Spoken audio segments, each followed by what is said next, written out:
I'm Nicholas Royle. I'm a novelist, short story writer. I'm an editor with Salt Publishing. I'm a senior lecturer in creative writing at the Manchester Writing School, and I run a small press called Nightjar Press.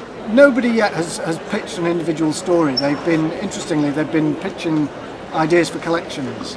A lot of people are working on collections, and so they come for advice about who they should send their collection to, at what stage they should submit it.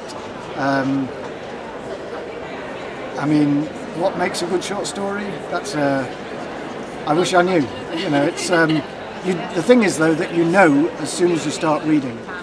Well, no, it's not true. You know as soon as you start reading whether the writer can write.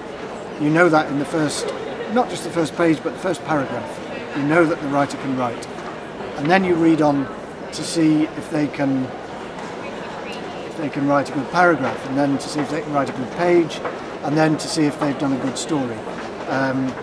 And really, it's a question of keeping the reader interested, making the reader want to read on, and not doing anything, not giving the reader any excuse to switch off and stop reading.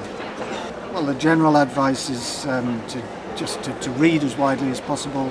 I mean, my advice to writers generally, whether they're students of mine or writers who send me stories, or just anyone that asks for advice on writing, is it would always start with that: read.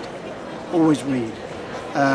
Don't be afraid to show your influences. So don't be afraid to pinch stuff.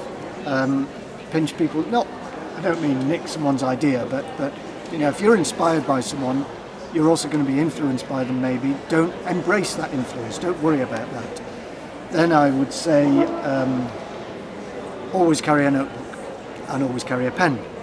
And I would say always read your work out loud before you consider it finished, before you think it's ready to send to anybody, because you will find stuff that you wouldn't find otherwise.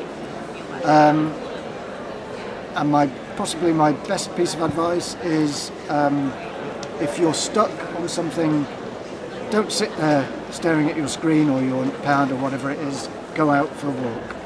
Walk for as long as you can, as far as you can, and don't just think about the problem, talk to yourself about the problem. Almost interview yourself, ask yourself, how am I going to fix this problem?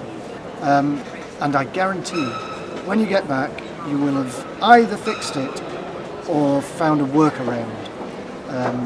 So there we go. I'm not going to use, I will mention the words Northern Powerhouse, but only because you did, and I don't really like to use the words because I don't like where they came from. No. And also it always seemed to me a bit of a silly idea. Having said that, I am a huge fan of the North. I'm from the North, from the Northwest, and I live here. Salt, the Salt is run by two people who happen to live in Cromer now, but in a couple of years they're moving or planning to move to Glasgow. But even then they won't be a Glasgow publisher, whereas now they're not a Cromer publisher.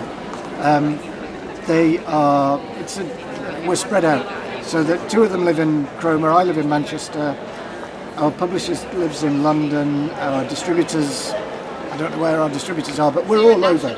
We're a national publisher. We're a small independent, but we're sort of spread out nationally. There is a lot going on in Manchester, and I think that's great. There's the Manchester Literature Festival, there are other regional literature festivals. There's obviously the Manchester International Festival every 2 years. There's a lot going on in Manchester. I suppose what you might say is it's a powerhouse, and it happens to be in the north. Rather than using the dreaded words Northern Powerhouse.